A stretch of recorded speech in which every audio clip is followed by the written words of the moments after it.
We're about to enter a perfect storm that's in the right climate for bring your own device or BYD computing. It's an emerging trend and it's happening to Australian organisations whether they like it or not. When the business comes to you and says we want to do something like BYO, it's very satisfying to be able to pull that out of your back pocket and say, here's the technology, here's how you go and do it. It's quite confronting to think that I can't sit at my cubicle where I've got my photos of my kids that I've sat at for the last 10 years. At Citrix we've been running a BYO program for about 4 years now. Back then we looked at really trying to develop the marketplace and really seed the idea that BYO is something that is coming and something that employees want to make use of. We went out and asked our employees if it was something they'd be interested in signing up to, and the resounding answer was yes. What we've seen with some companies that have done it really well is that they're not overly prescriptive. They kind of go with it a little bit.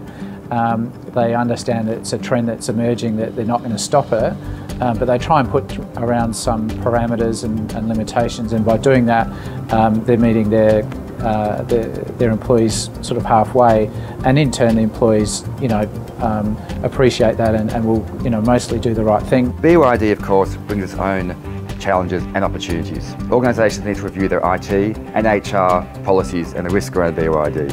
CIOs need to be far more consultative, working with end users and the rest of the business. The CIOs need to be business enablers. There's an opportunity for BYD to really change the physical workplace and look at things like activity-based workplaces. So activity-based working is a new way of working. It's a way of working that empowers the employee to choose the space he works in. The difference now is that when you turn up for work, you get your computer, your laptop out of a locker and whatever you need to work for the day, and you go and find a space that suits you best. What we've been recommending customers do is work within their existing policy framework.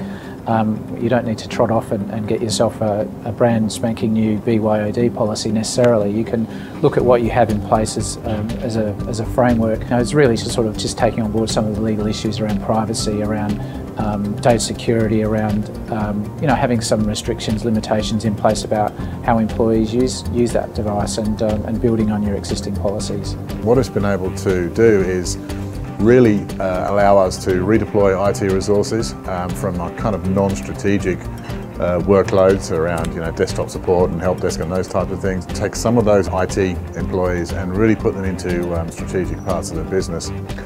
We also have happier end users. We have surveyed our employees and they tell us that they're happier through the fact that they can use their operating system and laptop of choice, and we've lessened the burden on IT.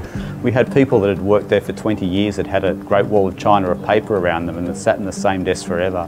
We came up to them and said, look, you're not going to have paper, you're not going to have a desk, you're going to move every day and you're going to have a little tiny locker. They were really nervous about it. But within a week of it moving into the workplace, the adoption was 90–95%, people overwhelmingly in favour of it. And right now, I doubt if there's anyone there that would go back to the old working style.